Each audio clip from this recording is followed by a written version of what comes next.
রুদ্র ভাতা রান্নাঘরে আজকে দেখানো হচ্ছে এঁচোড়ের স্বামী কাবাব। তার জন্য আমি অর্ধেক এঁচোড়কে কেটে এইভাবে ডুবো করে কেটে হলুদ জলে ডুবিয়ে রেখেছি। একটা পেঁয়াজকে বড় সাইজ করে কেটে রেখেছি। 1 ইঞ্চি আদাকে এইভাবে 4 টুকরো করে রেখেছি।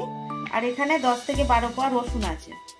আর বাকি উপকরণ পরে বলছি, কারণ এগুলো আমার এখনই লাগবে, সেই জন্য আমি এগুলো দেখিয়ে দিচ্ছি। এখানে কিছু গোটা গরম মশলার জিনিস নিয়েছি, আর এখানে ধনে জিরে মৌরি সবই 1 চামচ করে আছে। আর গোটা গরম মশলা আছে 2টো তেজপাতা, আর এখানে আছে গোলমরিচ আর 2টো শুকনো লঙ্কা। এটা আমি একটু হালকা করে আধ ভাঙা করে নেব।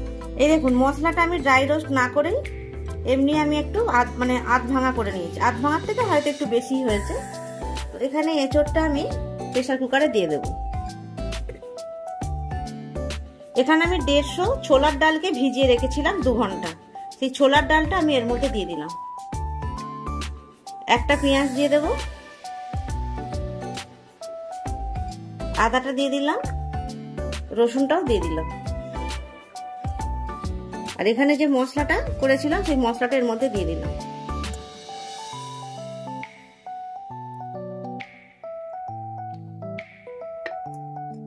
স্বাদ মতো লবণ দিয়ে দেব।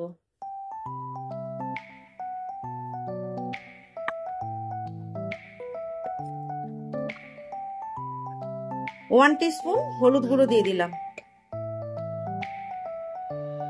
এবার এর মধ্যে ছোট গ্লাসের 1 গ্লাস মতো জল দিয়ে দেবো। এবার এটা আমি সিদ্ধ বসাবো, 2টো সিটি দিয়ে দেবো। এবার সিদ্ধ বসিয়ে দেবো।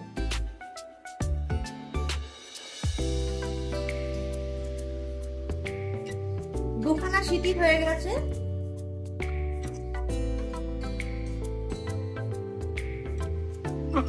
এই দেখো, জলটা একদম ঠিকঠাক হয়ে গেছে, শুকনো হয়ে গেছে।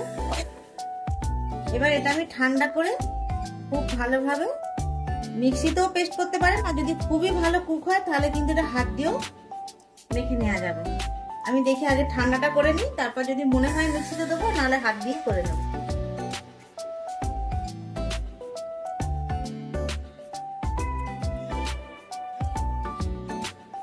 আগে এটা ঠান্ডা করে নিই, তারপরে বাকি স্টেপগুলো দেখো।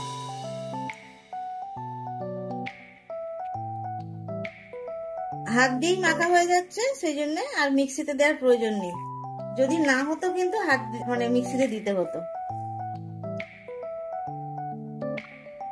খুব ভালোভাবে এঁচোড়টা মেখে নিয়েছি।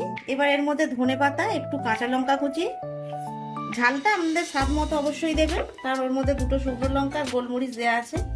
আমি তাও একটু ঝাল কম লাগছিল বলে 2টো দিয়েছি। পেঁয়াজ দেব, কুচনো পেঁয়াজ দেবো। আর ওখানে আমি একটা পেঁয়াজ সিদ্ধর সময় ব্যবহার করেছি।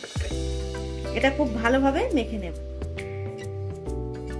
হাতটা একটু পরিষ্কার করে নিলাম, কারণ হাতে যদি থাকে না জড়িয়ে যাবে। এইভাবে আমরা কাবাবটা বানাবো। এটা কিন্তু খুব পাতলা হবে না, কাবাব খুব একটা পাতলা হয় না। এই দেখো, কয়েকটা কাবাব আমি বানিয়ে নিয়েছি। আর এখানে দেখুন একটা তাওয়া বসিয়ে দিয়েছি, তাওতে আমি তেলও দিয়ে দিয়েছি। একটা করে দিয়ে দেবো, এতে অনেকগুলোই ধরবে।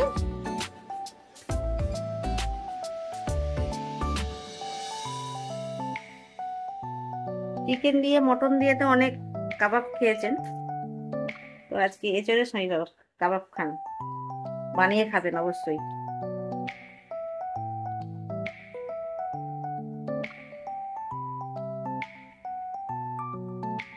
এটা আস্তে আস্তে হোক, আমি বাকিগুলো বানিয়ে। এক পিঠটা হালকা করে হয়েছে, এবার আস্তে করে উল্টে দেব। উল্টে পাল্টে একটু মুচমুচে করে ভেজে নেব। খুব সাবধানে এই কাজটা করতে হবে।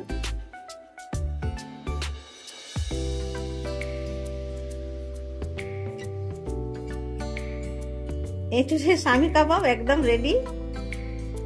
এবার আমি এগুলো তুলে নেব। এটা ঠান্ডা হলে একটু শক্ত হবে। এটা খেতে কিন্তু অপূর্ব অপূর্ব। এটা কাসুন্দি দিয়ে স্যালাড দিয়ে দারুণ লাগবে।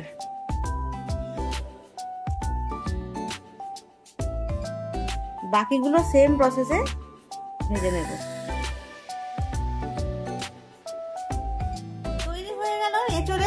স্বামী কাবাব। এই রেসিপিটি আপনাদের ভালো লাগে অবশ্যই বানিয়ে খাবেন, কেমন হয়েছে কমেন্টস করে জানাবেন, লাইক করবেন, অবশ্যই বলি আমার এই চ্যানেলটা সাবস্ক্রাইব করবেন।